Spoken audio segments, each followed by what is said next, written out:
जयच किचनमध्ये आपले सर्वांचे खूप खूप मनापासून स्वागत आहे।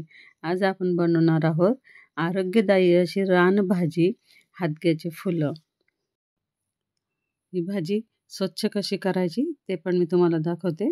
इथे मी फूल घेतलेलं आहे बघा आणि या फुलाच्या पाकळ्या पाकळ्या आपल्याला काढून घ्यायच्या आहे आणि मागचं देठ आणि मध्ये जी दांडी असते ती आपल्याला फेकून द्यायची आहे।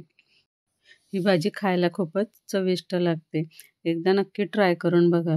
तुम्ही जर माझ्या यूट्यूब चॅनलवर नवीन असाल तर लगेच सबस्क्राईब पण करून घ्या।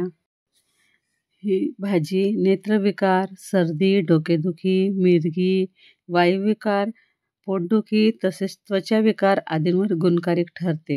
हिचे जसे फायदे आहेत तसे तोटे देखील आहेत। अतिसेवन केलं तर आपल्याला पोटाच्या समस्या उद्भवतात।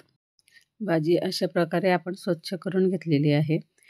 ही भाजी 2 ते 3 पाण्याने आपल्याला स्वच्छ धुवून घ्यायची आहे, कारण ह्या पाण्यामध्ये बारीक बारीक चिलटे लपलेले असतात। आता इथे मी 3 मिरच्या घेतलेल्या आहेत, 4-5 लसणाच्या पाकळ्या घेतलेल्या आहेत।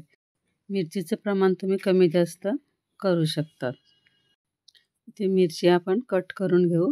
तुम्हाला हवे तसे तुम्ही कट करू शकता, बारीक किंवा मोठ्या तुकड्यांमध्ये पण कट करू शकता।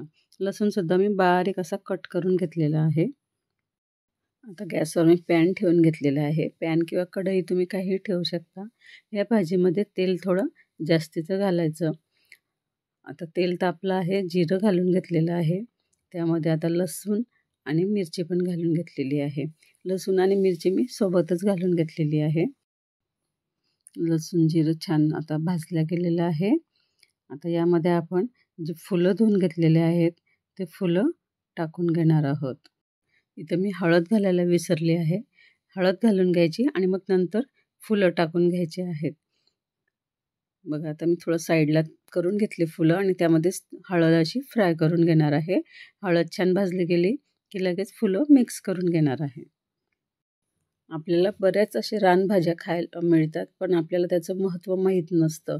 वर्षातून एकदा येणाऱ्या ह्या भाज्या नक्की खाल्ल्या पाहिजे। हिवाळ्यामध्ये भरपूर प्रमाणामध्ये हादगा बाजारामध्ये उपलब्ध असतो। मीठ आता मी ते अर्धा चमचा घातलेलं आहे। मीठ थोडं बेताचंच घालायचं, कारण ही भाजी शिजल्यानंतर अगदी कमी होऊन जाते। मग आपण जर मीठ जास्त घातलं तर आपली भाजी खारट होईल, म्हणून मीठ घालताना बेताचं घालायचं आहे।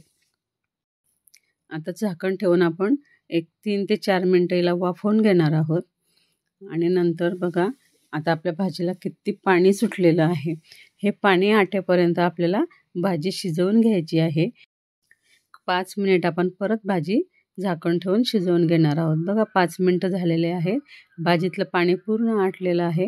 भाजीला असं छान तेल पण सुटलेलं आहे। व्हिडिओ जर आवडला असेल तर प्लीज लाईक, शेअर, सबस्क्राईब करा।